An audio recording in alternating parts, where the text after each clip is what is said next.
The ongoing saga of the writer strike just keeps getting better and better. And I do believe the powers that be in Hollywood are about to learn a very hard and difficult lesson. Now, what will that lesson be? It remains to be seen.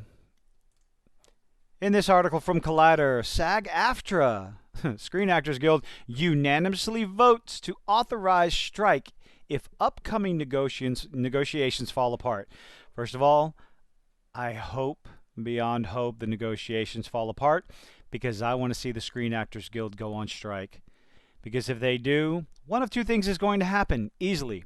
Either the Hollywood executives start to lose money and realize, like, oh my God, we need all these pampered little babies who are demanding more money, or they're going to realize that the general public doesn't give two shits or a flying about the modern garbage that Hollywood has been putting out, and the people that are going on strike don't deserve any more money.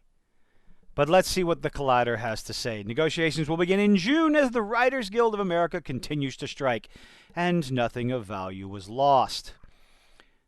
Wait, no, something was lost. Late night talk shows. Oh, heaven forbid, and the world is a better place.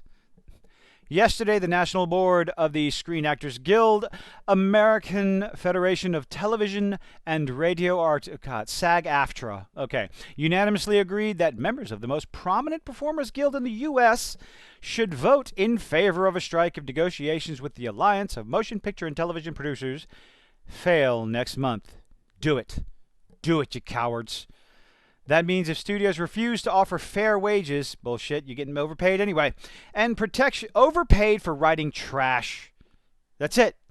You're overpaid for writing garbage. That means if studios refuse to offer fair wages and protection to SAG-AFTRA members, actors will soon join the writers in a nationwide strike. Please just hit fast forward and let this happen. At the beginning of this month, the Writers Guild of America began a nationwide strike for fair wages. Nope, that's not all they wanted, but they don't deserve fair wages because their writing is garbage. Yes, I'm saying that over and over again because people seem to not understand. I repeat myself. Where was I? As a result, dozens of TV shows have already been impacted. Oh no! With late night talk show and garbage tier writing, CW shows are suffering. Not really. With Hollywood risking a total freeze if the matter is not resolved soon. Now, studios have another reason to give writers the fair wages that they are asking for, as actors might quickly join the fight. Well, not really, because if there's no writers, there's no acting, so why do you need actors? What on earth would actors going on strike do when there's nothing being written? How's that going to give the studios a reason? It's going to give them less reason because they're not going to have anyone that needs to be written, that needs writing. My goodness, does anyone know how this works? The WGA members voted in favor of a strike after a long period of negotiations in which the AMPTP ignored the workers' issues. Yeah, they're scared about AI taking over, but it already kind of seems like AI has taken over with the abysmal writing that's taking place anyway. To avoid the same thing from happening in the upcoming talks between SAG-AFTRA and the AMPTP, the National Board of Guild has already signaled to its members that a strike is possible if negotiations go south. You want to know how you deal with people who threaten you? These are called, no, I'm not going to say the word. I would call their bluff. It's just that simple. Call their bluff. Huh.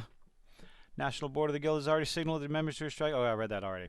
The SAG-AFTRA president, Fran Drescher, because she's such a wonderful person, said that her statement, did I talk about this already? This is more recent. The prospect of a strike is not the first option, but a last resort.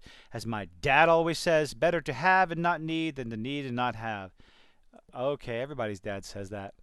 Why are actors renegotiating their contracts? While Hollywood's biggest stars make a lot of money, more than 160,000 entertainment and media professionals are affiliated with SAG-AFTRA, many working at the bottom of the Hollywood food chain. That means thousands of workers are struggling to make a living when faced... What? Thousands of workers are struggling to make a living when faced with a rise in inflation. Oh, okay. And the lack of fair compensation derived from the changes in the industry caused by the streaming era. Okay. Hmm. So, like the writers, actors are asking studios to pay their workers fairly. Okay, pay them fairly, but only if they're putting out a quality product. That shouldn't be hard since during this economic crisis, Hollywood's big entertainment companies keep reporting record profits. Ah, yes, that's because they're laying people off.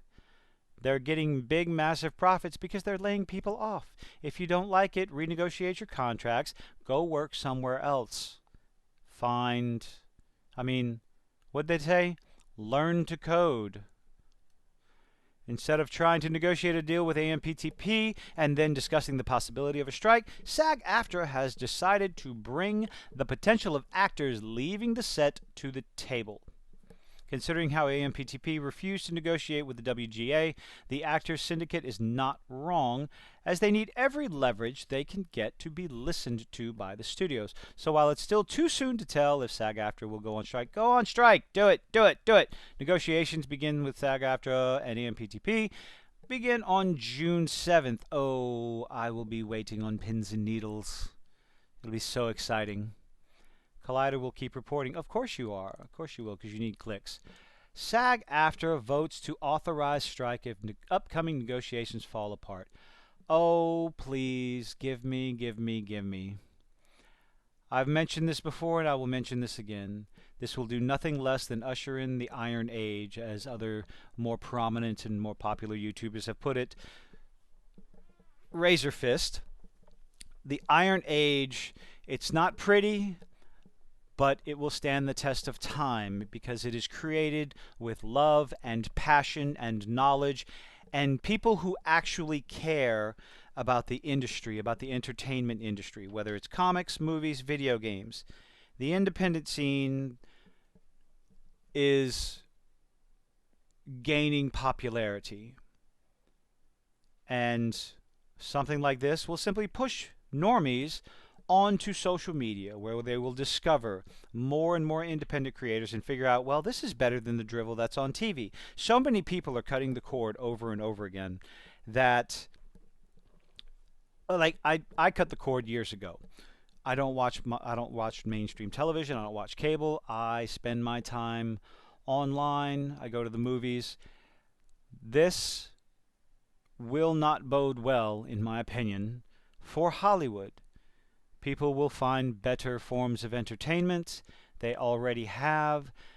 They've turned their backs on Hollywood, and Hollywood responds by throwing a temper tantrum. The writers and the actors are throwing a temper tantrum because they're not getting their way yet again. So, I don't know. I see this as a good thing. Let them all go on strike so that everyone can truly discover something better that's out there. Better forms of media, better forms of entertainment.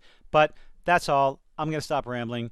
Thank you for making it this far. Leave a like, leave a dislike, leave a comment. Leave a comment. Let's have a discussion. Let me know what you think. Bye.